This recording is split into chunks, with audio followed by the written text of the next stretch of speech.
Yeah, am I audible to you all now? Yes, ma'am. Okay, so we will start this session in a minute. Yes, Let me ma'am. share my screen.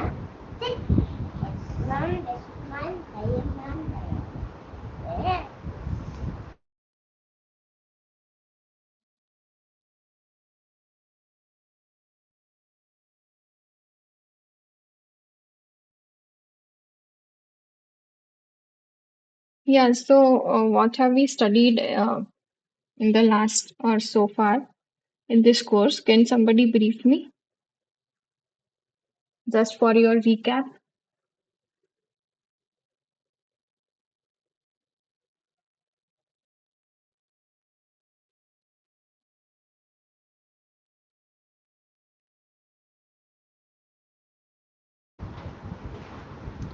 Alkalinity, determinations of BOD, COD,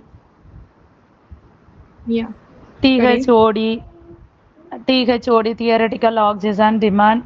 So, what are the various formulas we are used to calculate the BOD, COD, as well as the THOD? So, and that what are the in which conditions BOD should be equal to THOD? So, these are the various factors we see in our previous class. Yeah, you are correct. So, is it like, is everything clear till the last class, or do you have any doubt? I Everyone can answer it to me.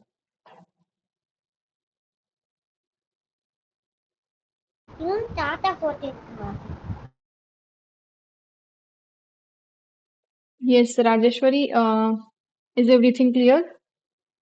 You are on mute. Yes, ma'am.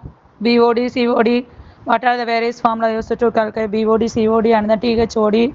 In which condition BOD must be equal to THOD? Yeah, so everything is clear to you, right?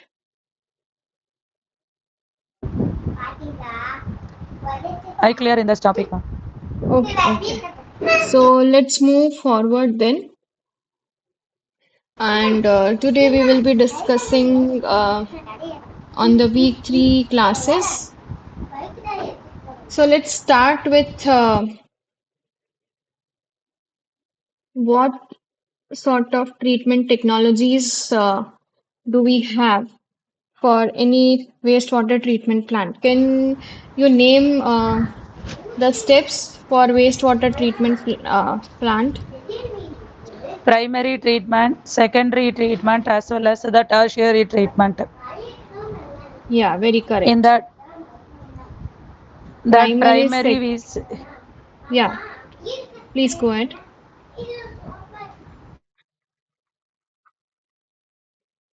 Yeah, so primary is basically used for removal of undissolved coarse particles, um, minute colloidal particles, right? Um, and so on. So basically, and further we provide here equalization.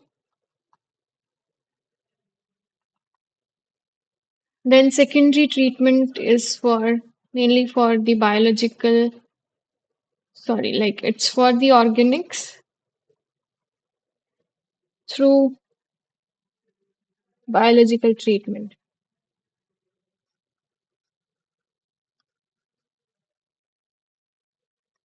And lastly, tertiary treatment, it involves all the treatment methods to like um, for specific pollutants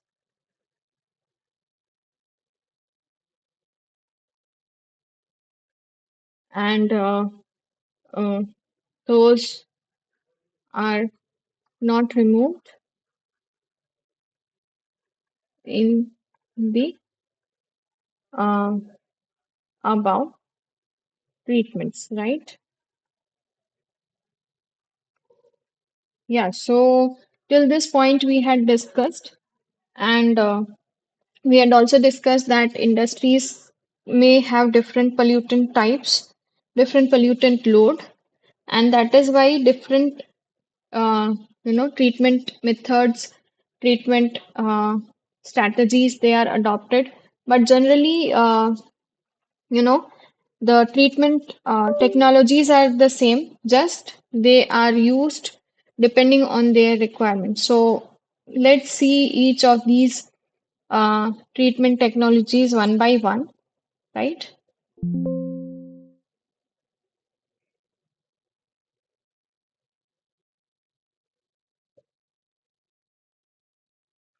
Yeah, so one of the important step before the treatment starts, like is the equalization of the flow, right?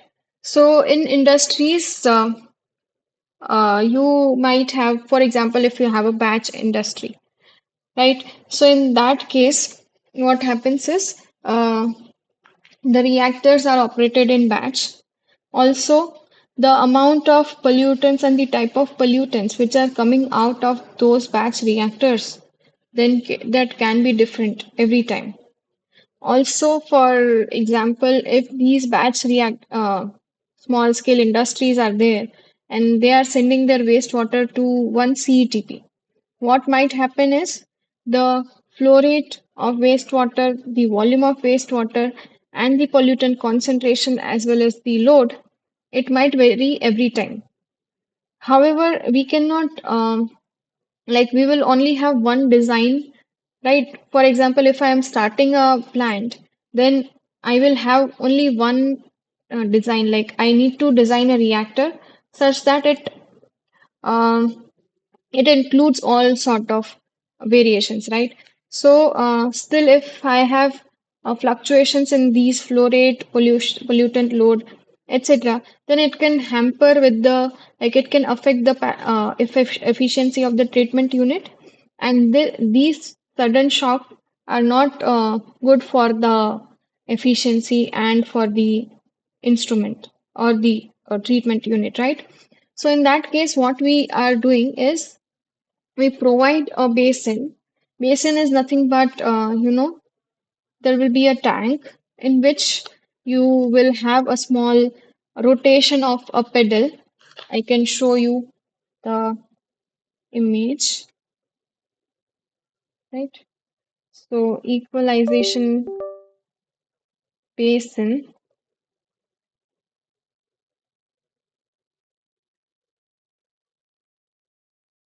right? So see, this is how it looks. There is a rotor which has these are the impellers and the scrappers, which has very slow rotation, right? Speed, and it scraps off anything like because this equalization basin is usually followed by grit chambers and screening. Now, these grit chambers and screening is provided just for the, you know, the coarse particles. So this that is nothing but a screen or a chunni for depending like and the size of that depends on the size of the material which I want to remove, right? So उसके बाद जो use होता है that is the equalization tank. So bulk and coarse material is not there, but there could be colloidal particles, right? So colloidal particles they can, if I do not provide proper agitation, it can stick to walls or it can provide clogging. In that case, what we can do, we can have a small agitator, like, and we will have a blade at the end. Okay, so here you see it will scrap off all the things which can stick on the walls, right?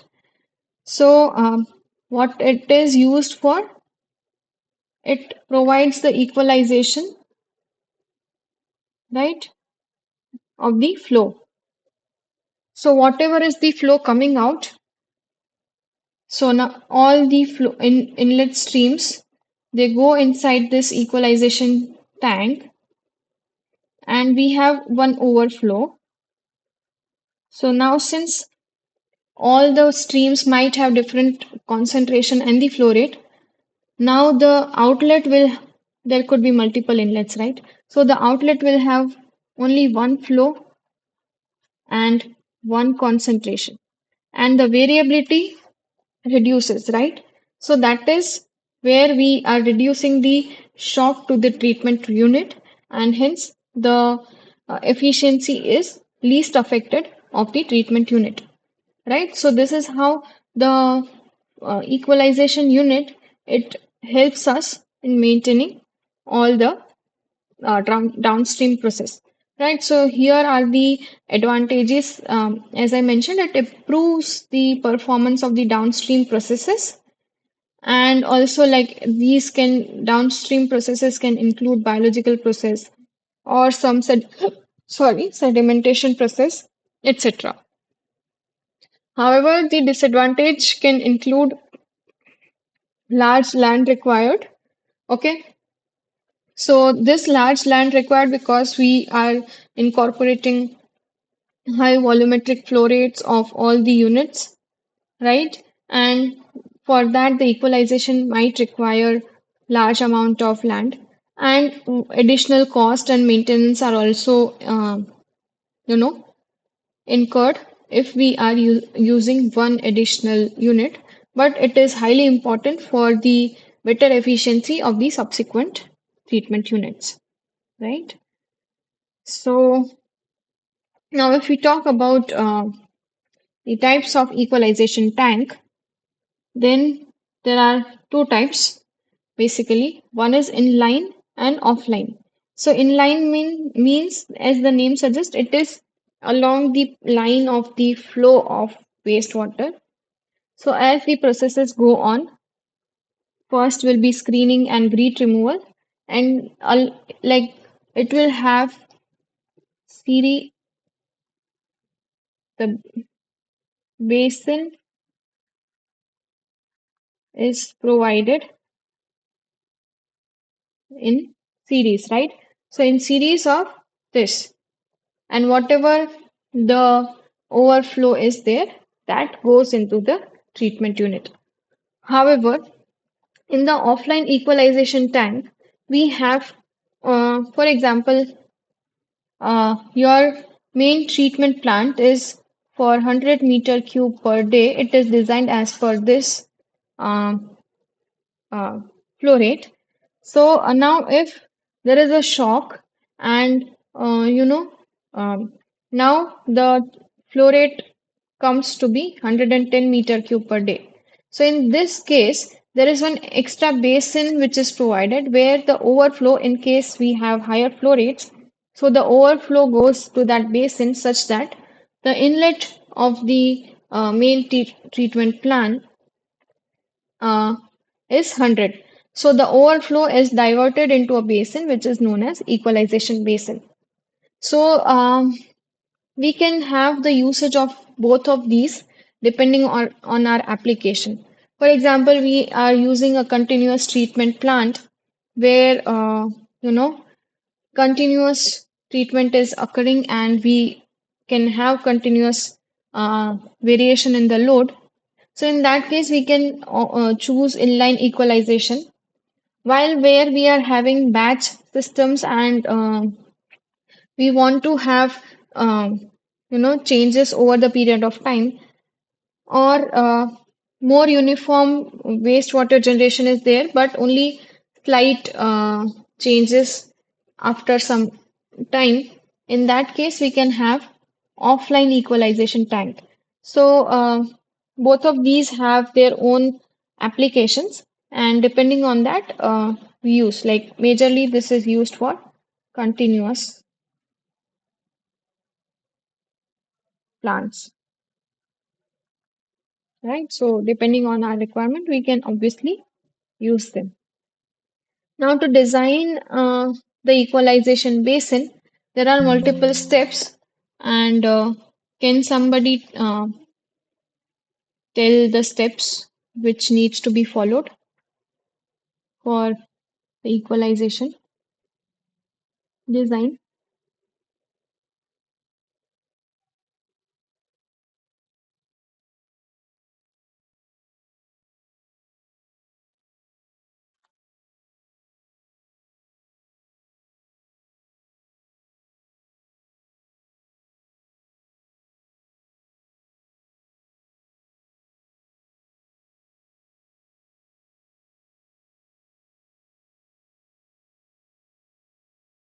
Okay, let me tell you. So there are majorly three steps. So step one is collecting flow rate data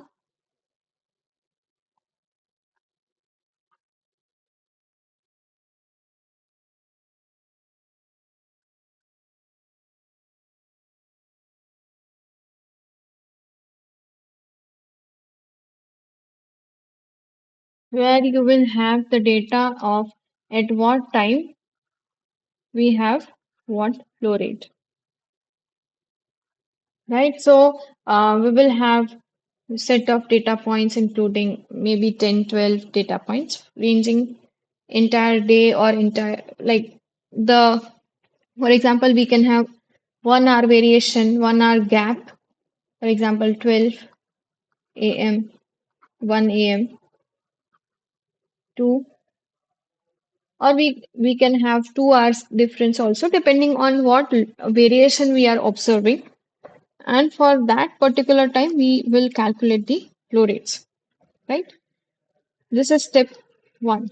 Now once we have what the data of this, the step two is to calculate the cumulative flow rate or all time periods.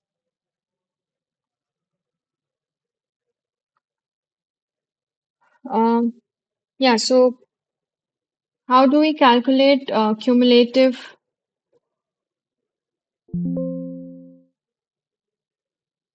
flow rate? Can you tell me how do we calculate cumulative flow rate?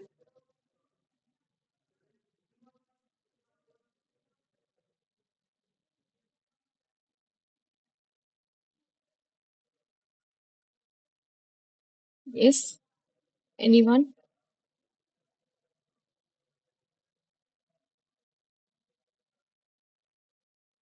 First of all, tell me what is cumulative.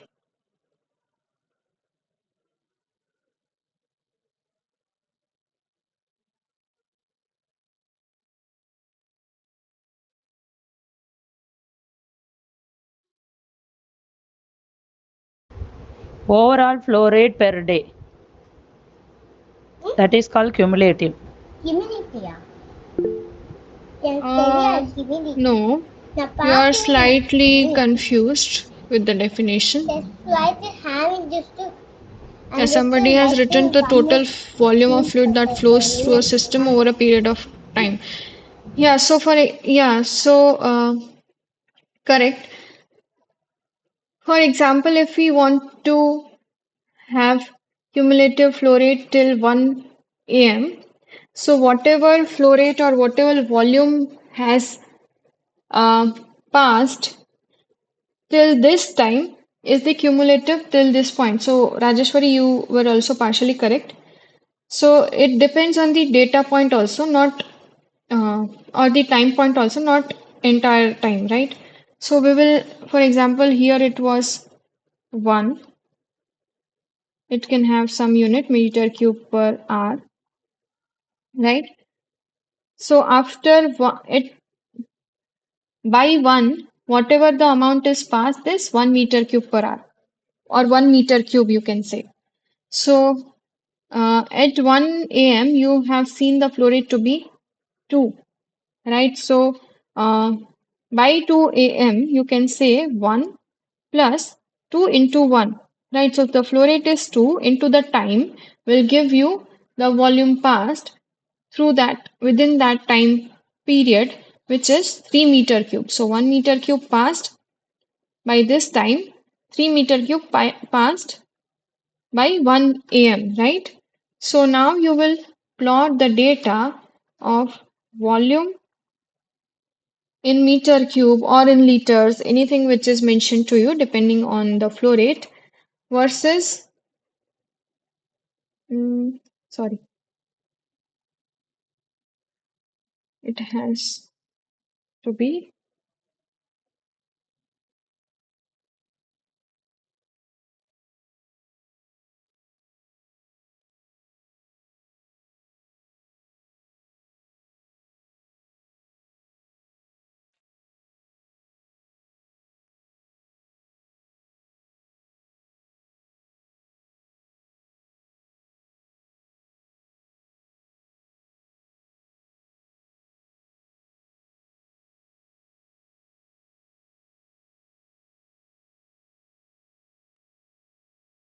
cumulative volume versus time, right? So you can have this curve or you can have this curve, any sort of curve you can have, right? It depends on the uh, flow rate changes or it is specific to plant. Now, or you can have this, right?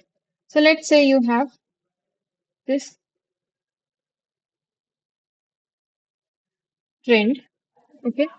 So if first you need to find out, which is step 3, you need to find out the average. Okay, so this is the average, okay, flow rate, which is nothing but this line, the slope of this line, okay, so which is cumulative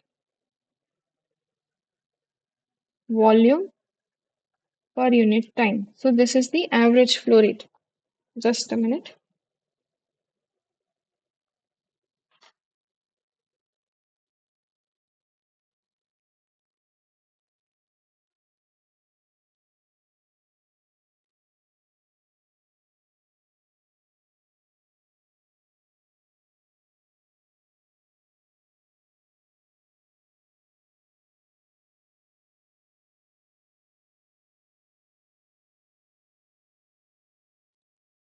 Yeah, so once you have found out the average volume, then you again need to draw a tangent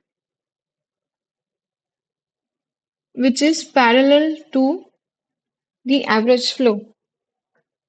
And then you need to take the at the tangent point, you need to take the perpendicular distance from the average line, right? So let's say this is the distance.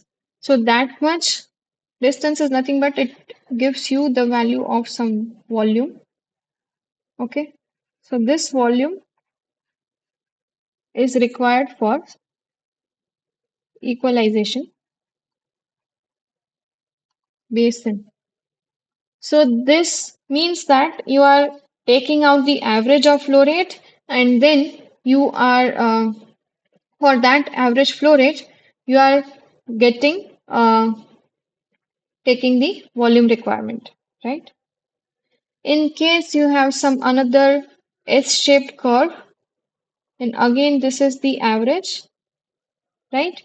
And you need to find out, like you will draw tangents, like two tangents will be possible at minimum and maximum. So difference wherever it is maximum of difference, right?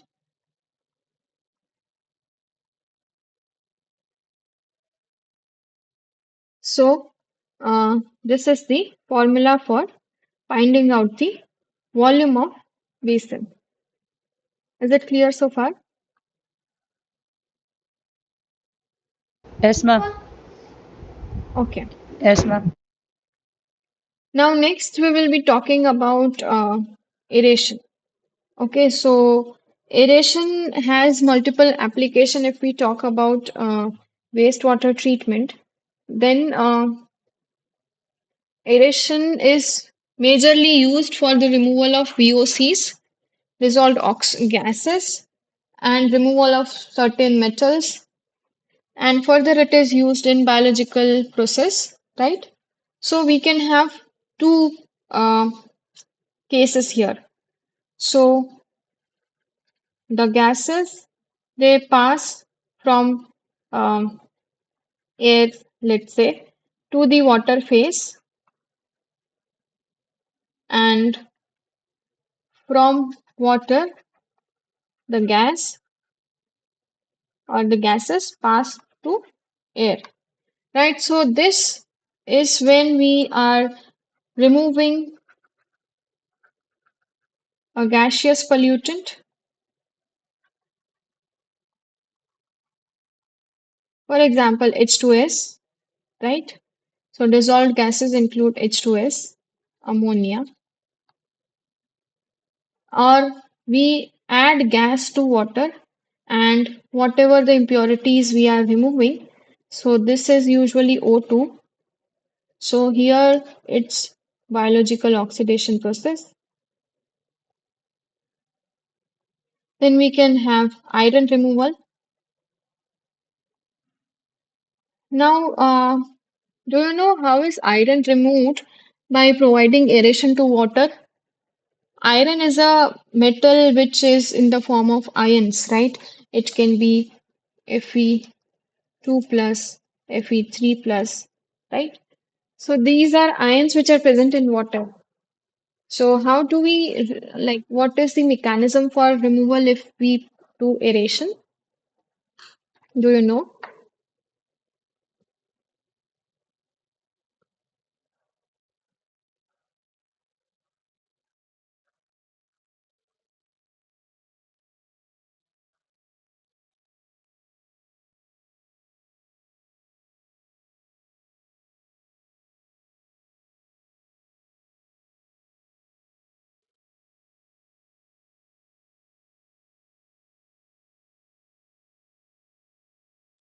Yes, anyone?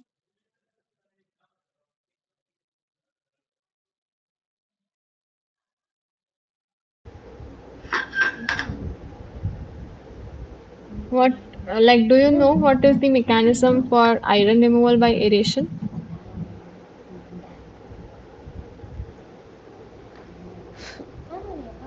Iron is converted into the corresponding oxide. That is Fe2 plus state is converted into the Fe3 plus state and it can be deposited at the bottom. In this way, we can remove that iron, as well as the manganese is also converted into the corresponding manganese oxide. So, and it is also deposited in the form of precipitate at the bottom of the tank. In this way, it can also be removed. Yeah, we are very correct. So what we are doing, we are converting the iron and manganese from ionic form in aqueous state into their precipitates, right? For example, if we have iron, then it can form its hydroxide FeOH thrice or some other form. Like the reaction is similar to the rust formation, where you would have seen that any iron metal having in your house, rust formed is because of the in the presence of moisture and oxygen in air, it reacts and forms rust and gets corroded, right? So similarly, we are having such reaction. So this precipitates, later we can sediment it and take it out and it can be further um, separated. Right. So now next coming to the parameters or the factors affecting the efficiency of the process, aeration process. So it includes the properties of compound, the temperature, air to water ratio, mass transfer area, and the contact time. Okay, so let's go into deep of all these. Now, the properties of compound are important because it, for example, it can have different solubility and affinity for water and air. Depending on the affinity towards water and air, it can have equilibrium, right? Uh, Ma'am, you equilib like to say hydrophilic or hydrophobic? Affinity means uh, that you try to tell it. yeah, not Water exactly attracting hydro, what? not exactly hydrophilic, hydrophobic, but for example, if any compound is highly soluble in water and it has very less tendency to precipitate out, so we need to Oh, add more compound, more, for example, I am talking about iron. So if it is highly okay. soluble in water as compared to manganese, then we need to add more oxygen or water, like more oxygen Okay. so that it precipitates, right? So Okay. it, that is how I'm talking about the affinity. Okay, ma'am. Okay. Okay. Thank you, ma'am. Thank you. Then let's talk about the temperature. Now here the temperature has two roles. Temperature defines the rate of the process and also the solubility of a particular compound in water. For example, the temp if there are dissolved gases which are present in water, then dissolved gas, so for any gas, the like gases have solubility which is proportional to 1 by temperature. Now, for gases, we need two things. Air needs to be transferred or oxygen needs to be transferred to water. So, in that case, lower temperatures are usually uh, helpful. While in the case if we want to remove the dissolved gases by providing by just using aeration as a mixing uh, way, then in that case slightly higher temperature can easily release the gases, right? Because at high temperatures, the solubility reduces. The aeration process then depends on the air to water ratio.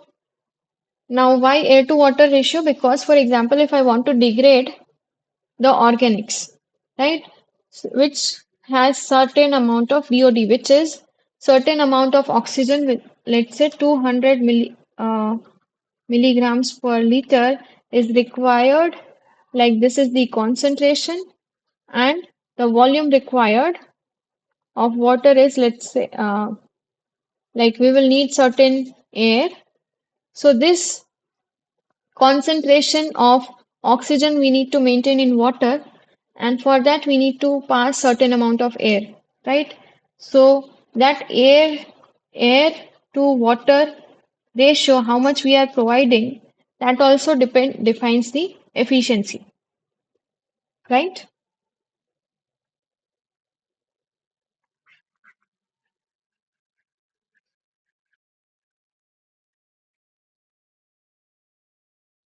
Now next is the contact area for mass transfer. uh, so what do you mean by mass transfer here, and how mass transfer area plays an important role?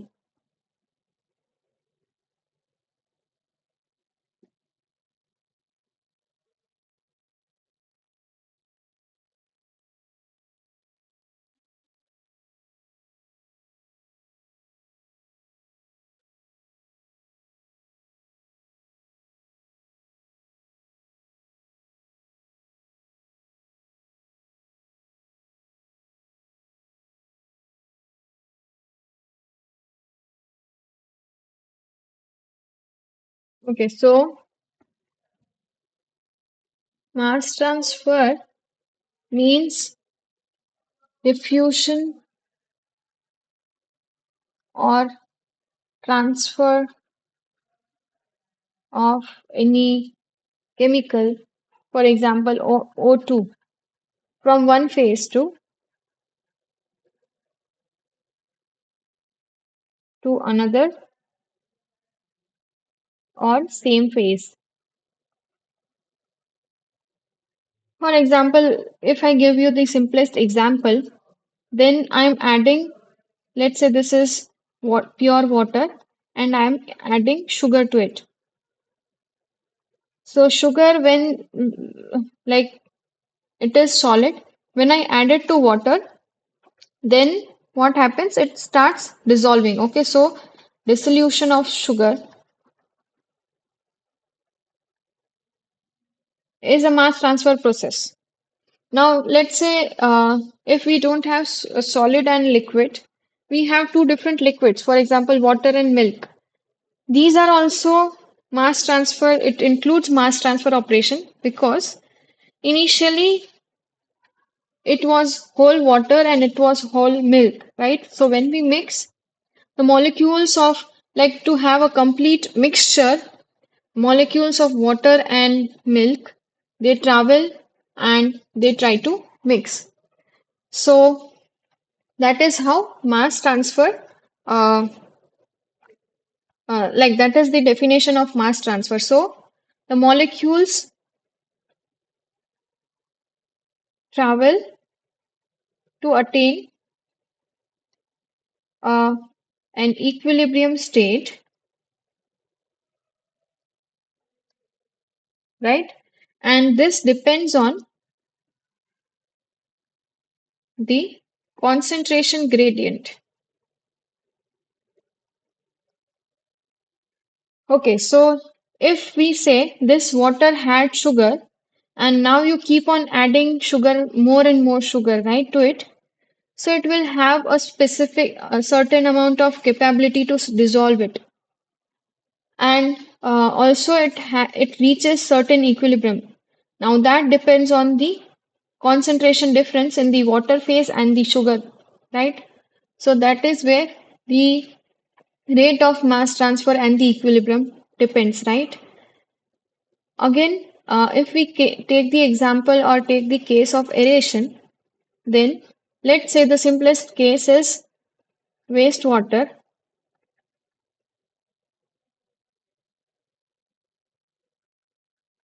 Let's say we just have a lagoon and we do not provide any external means from which air is supplied. We are just using the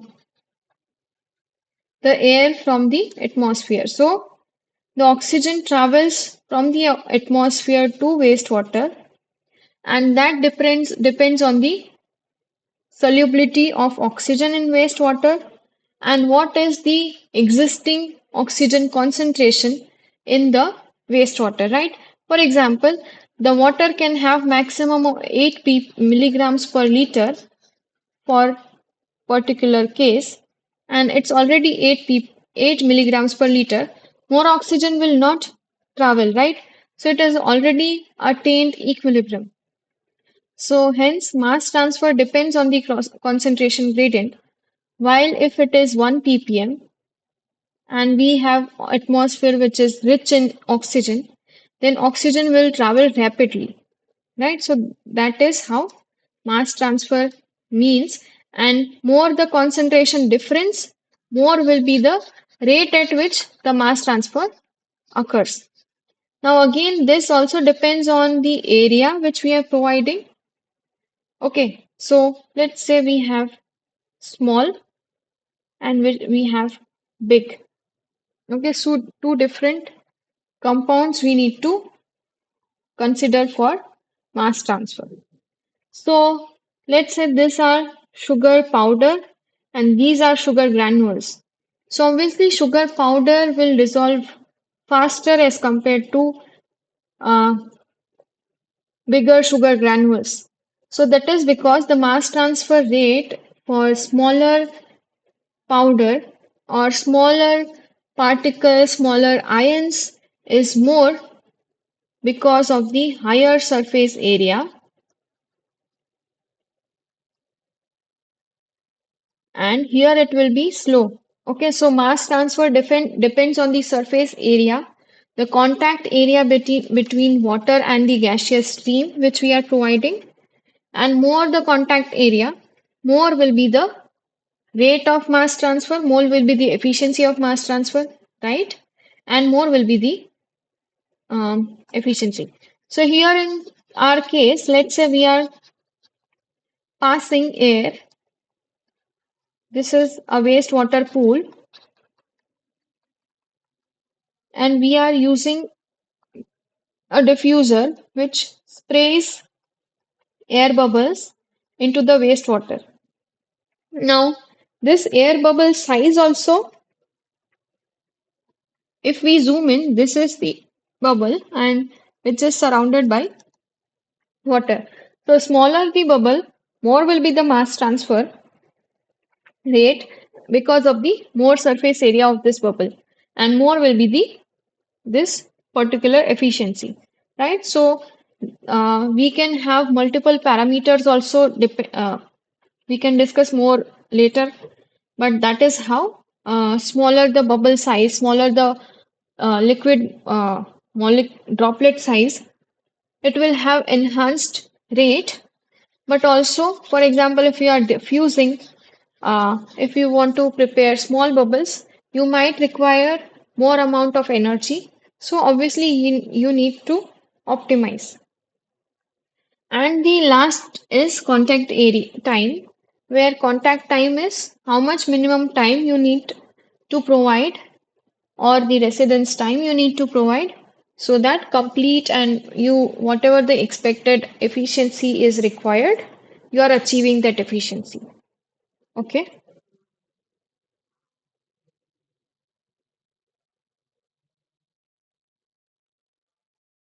Um, just give me a moment. I will uh, join back in a minute or two.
Okay, let's start back.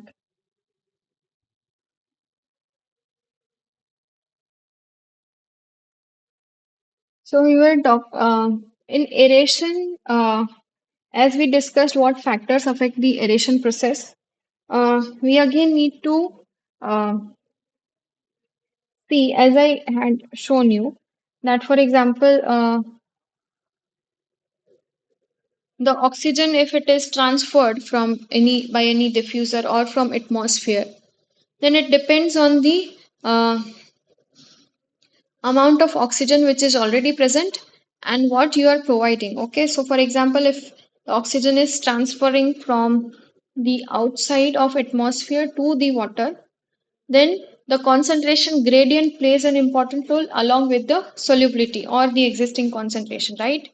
So here, what we the law that governs the you know the oxygen amount in water or any gas amount, because it has a particular solubility. So a law is there which is for all the partially soluble gases, which can include O2, CO2, and as you know that these are gaseous streams, so their concentration in liquid water will be very less, right? So that there is a law which governs the you know the solubility, where it says that the concentration of uh, you know any gas in water is related to the partial pressure of that particular gas, okay, in the atmosphere or in the chamber. Okay, so do you know what is the partial pressure?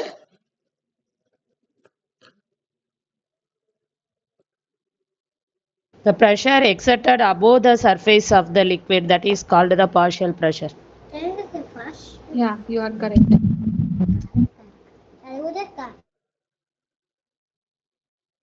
Yeah, so you are correct.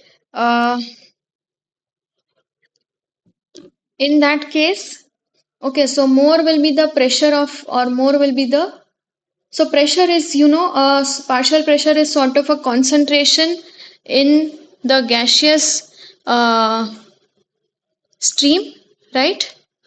And Xa is the concentration or the moles in the uh, liquid stream, right? So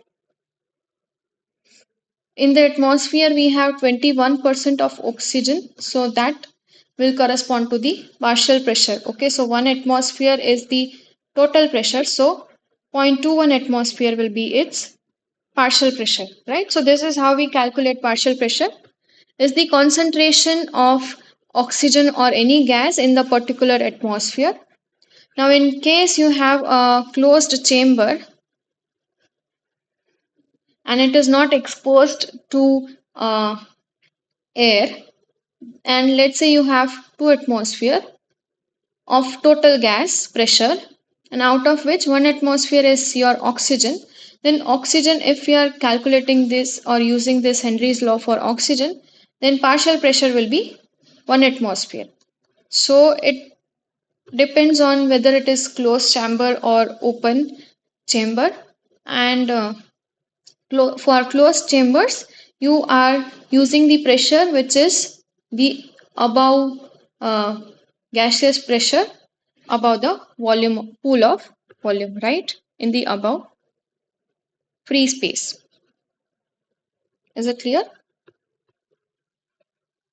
So depending on that pressure, we have certain amount of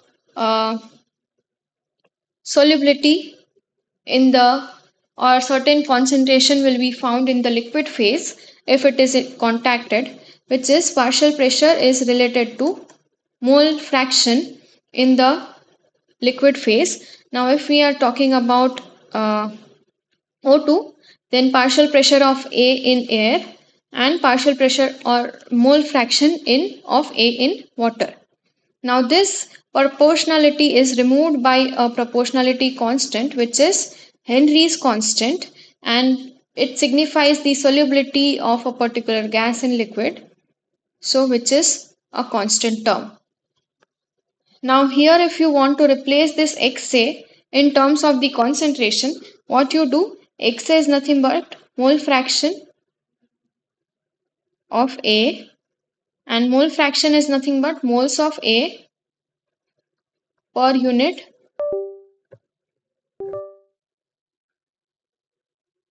moles of A plus moles of water, right? Now, in case we are using partially soluble gases, so moles of A are very less as compared to moles of water, right? Because the gases are very less. So we can neglect this, which turns out that XA will all. Let me take a new slide.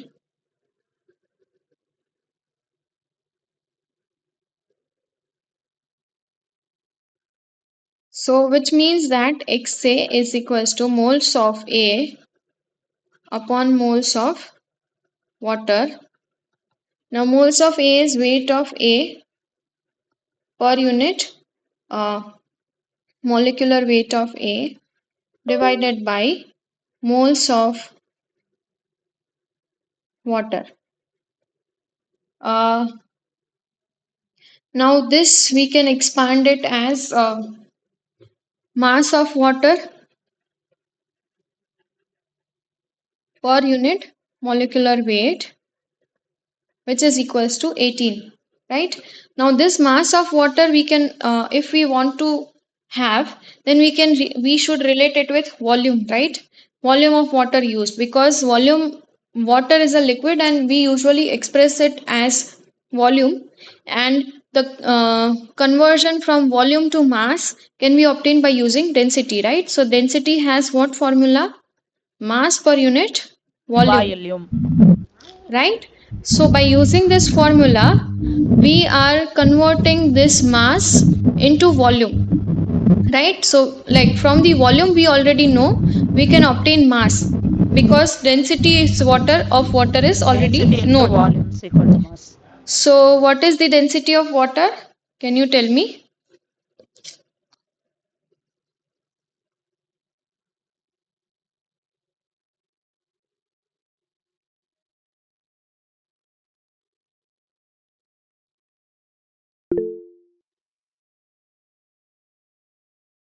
Yeah, so density of water is 1000 kg per meter cube. This is the SI unit.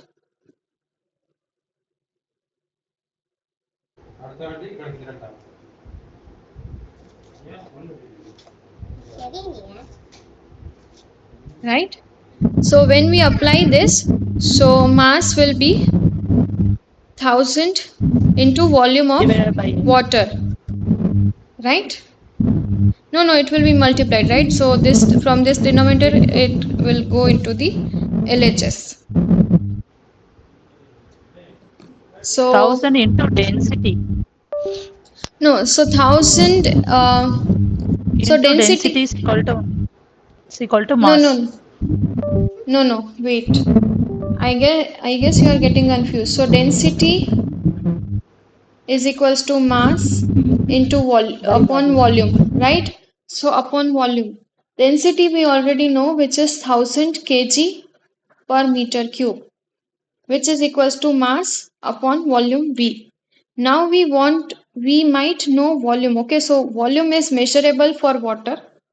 So volume of water we can measure, and by multiplying volume to density we will be getting mass, right? So mass will be equals to density, which is 1000 into volume.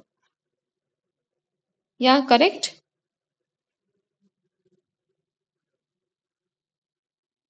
So let's put up that weight of A upon molecular weight of A. Moles of water will be mass of water, which is 1000 into V divided by 18, which is the molecular weight, right? So 18 goes upwards, weight of A divided by volume into 1000. This will be 18 into molecular weight of A. Now this weight of A upon volume is the concentration of A in gram per liter or Molarity. milligrams per liter. No, if you want in molarity, you need to divide it with this molecular weight. So this is in milligrams per liter or gram per liter. Now, if you consider molecular weight also in denominator, then it will be molarity into 18 by 1000. right? So this is in grams per liter or milligrams per liter into 1000 by into 18 by 1000 into molecular weight of A, right? So depending on the concentration unit, you can have different formula. If it is in molarity, so molarity into 18 by 1000, and if it is in gram per liter or milligram per liter, uh, and so this has to be in gram per liter, right? Because we are using uh, gram per uh, mole as the unit of moles. So gram per liter into 18 by 1000 into molecular weight of A, right? Is it clear so far? All the conversions?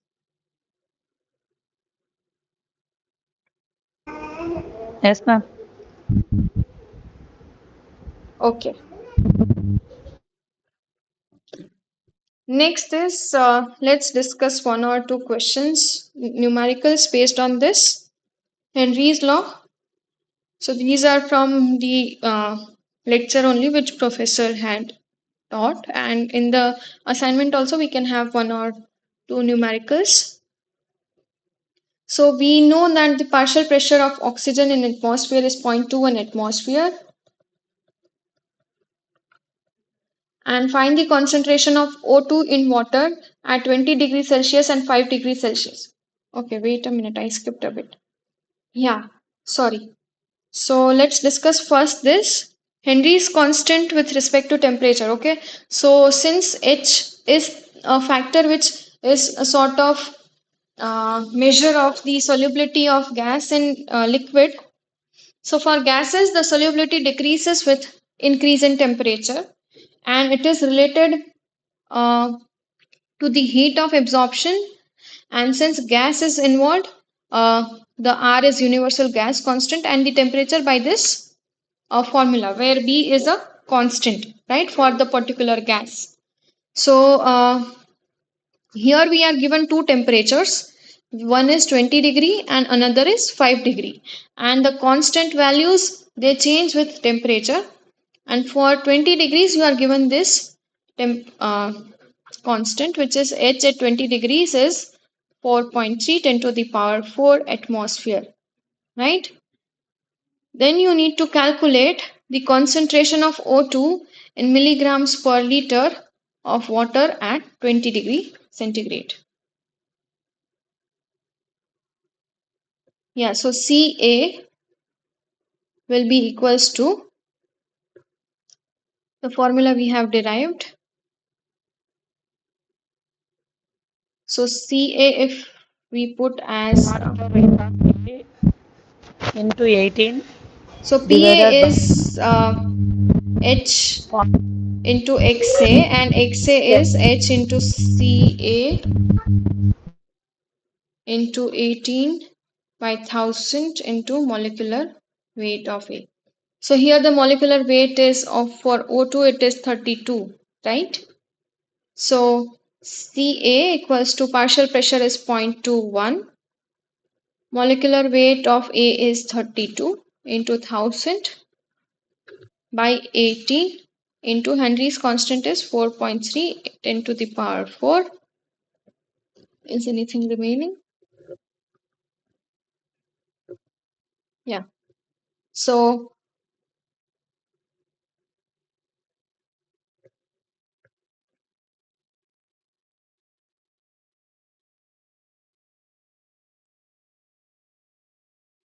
okay, so calculate this, you will get the value of the concentration.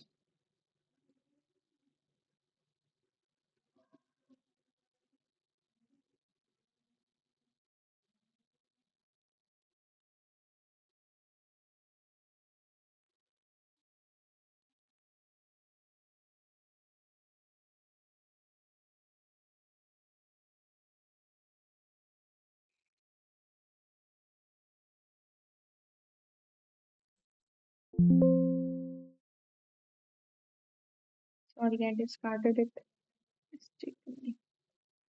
Have you calculated?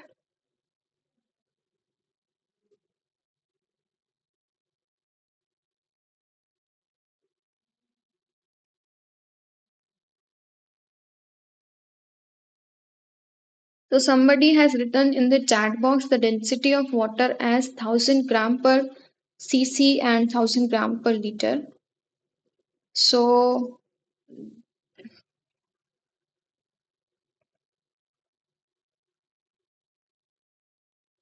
1000 gram per cc means 1000 gram per ml is the wrong value. It is 1 gram per cc. Okay.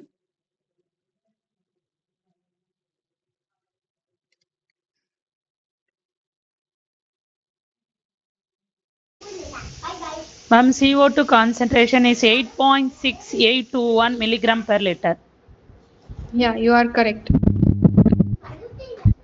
So it came to be 0.08 grams per liter, and when you convert it into milligrams, you need to multiply it with 1000, right? You did it the same way.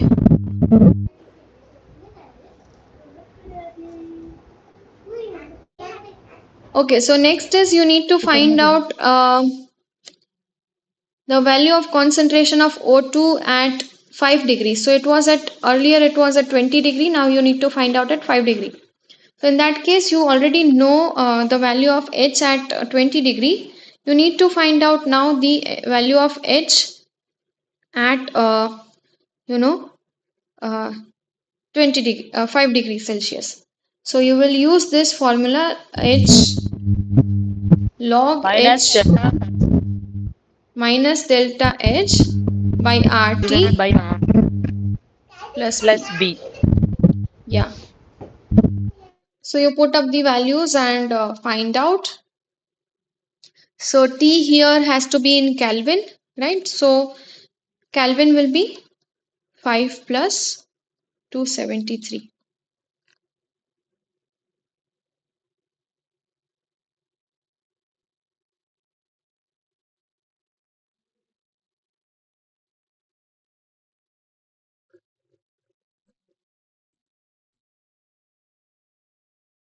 So you can use this formula and solve it. It's already there also. So if you have any doubt, you can let me know. Otherwise, uh, next is also a similar question. We can skip it and go to the another question, which is the value of Henry's law constant for some gases at 298 Kelvin are given below. Arrange the gases in increasing order of their solubility, assuming the partial pressures are same. Okay, so how is Henry's law constant related to? Sorry, Solubility is proportional to Henry's law. Low means high solubility. solubility is Henry's. proportional to 1 by h, right? So high solubility means low Henry's constant is high solubility. So here you are given uh,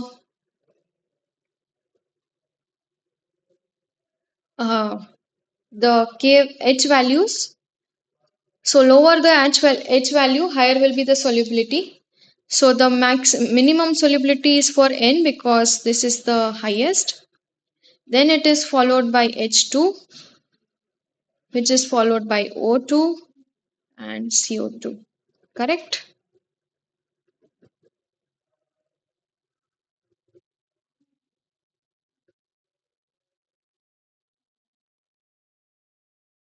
Okay, so let's move forward. Then, as we discussed that for aeration, the mass transfer driving force is of major importance, where the transfer of gases takes place.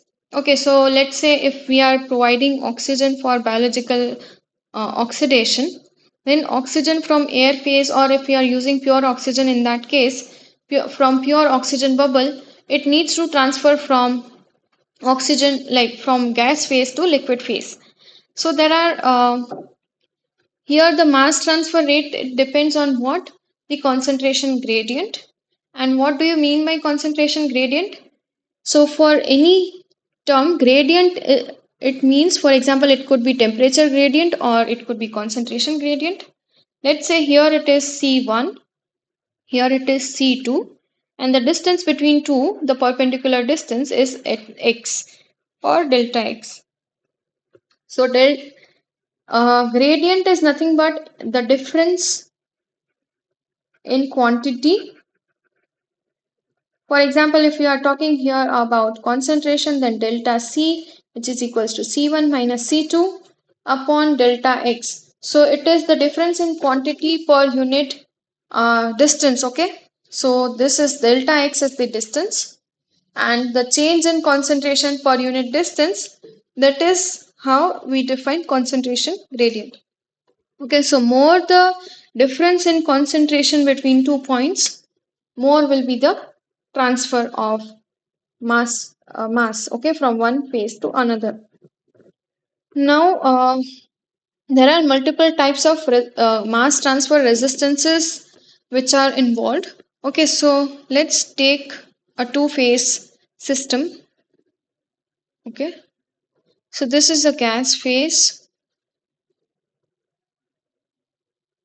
liquid phase, and from gas phase we are allowing the oxygen to pass through to the liquid phase. Okay, so gas bulk will have all same concentration. Let's say we are having air. So in air entirely we assume that it is entirely mixed and it has uniform O2 concentration here, right? Now as this gas comes into the contact with the surface of water, then there is a absorption of O2, right? So there will be absorption, and that for that O2 needs to be transferred to liquid phase. So there is a phase resistance. So let's say CpO21 is the partial pressure here. Now then it enters into the gas film, where it provides certain resistance for O2 to travel, because here the concentration is less, and it will come in equilibrium with this film, and let's say it's PO2 2, right? And depending on that, here again if we relate this partial pressure with by Henry's law into the concentration of O2 in liquid phase, then we can have a certain concentration of O2 here, and obviously there will be mixing provided, so more the mixing, lesser will be the film thickness. So this is liquid film. Okay, so whatever the gradient you will be observing, that will be in the film. Okay, so you cannot have direct you cannot expect this. Okay, so everywhere the concentration will be same and there is a direct change in the liquid phase. So when the transfer happens, slowly and steadily depending on the mass transfer rate and everything, the slope is defined. Okay, so again the concentration, and this thickness is very small. Okay, so this you cannot measure the thickness like by visualization, is very small, and otherwise in the bulk you will have a concentration which is maintained uniformly, right? So this is how, like, there are for all two phase systems there will be film resistance provided, and that film resistance, it depends on various factors. Now more the turbulence you are providing, more is the flow rate, more is the mixing, lesser will be the thickness of this. Okay, because you are more readily providing the energy, more readily mixing it, so that the mixing or the transfer rate is fast. Apart from this, we can have, in the case of microbial cell or microbial degradation, you can have um, the mass transfer of oxygen resistance can be faced along the film across the microbial cell. Then interparticular or intercellular resistance can also be provided. So this sort of resistances are always there. Now resistance has a constant, okay, so which is resistivity, and so in terms of mass transfer we can have inverse of resistance,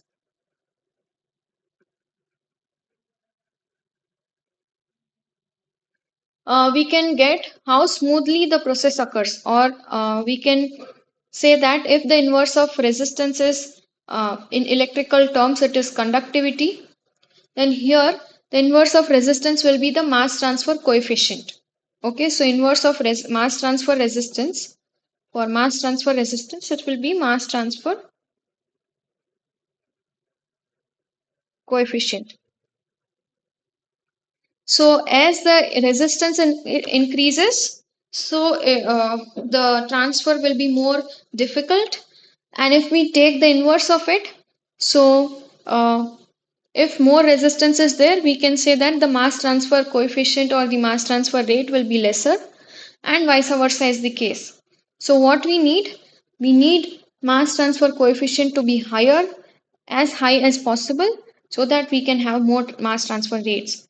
So here we define oxygen transfer rate by this formula, which depends on the gradient or the concentration difference and the overall mass transfer coefficient.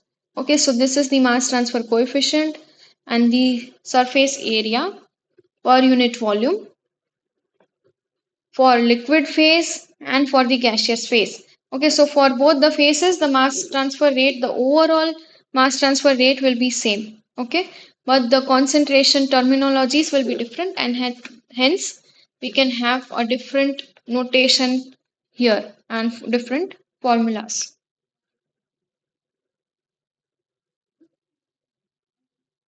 Is it clear so far?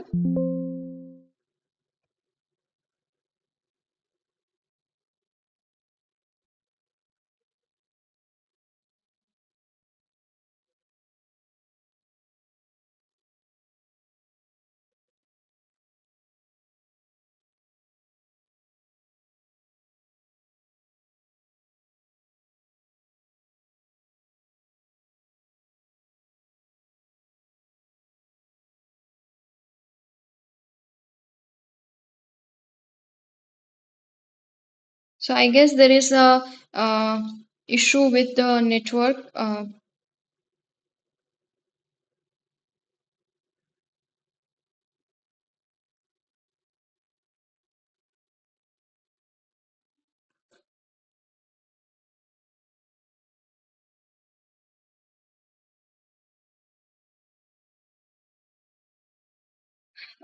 Sorry everyone, I don't know how I uh, got, like, my network got disrupted, and I just got out of the meeting. So I'm sorting it out. Please give me a moment for rejoining.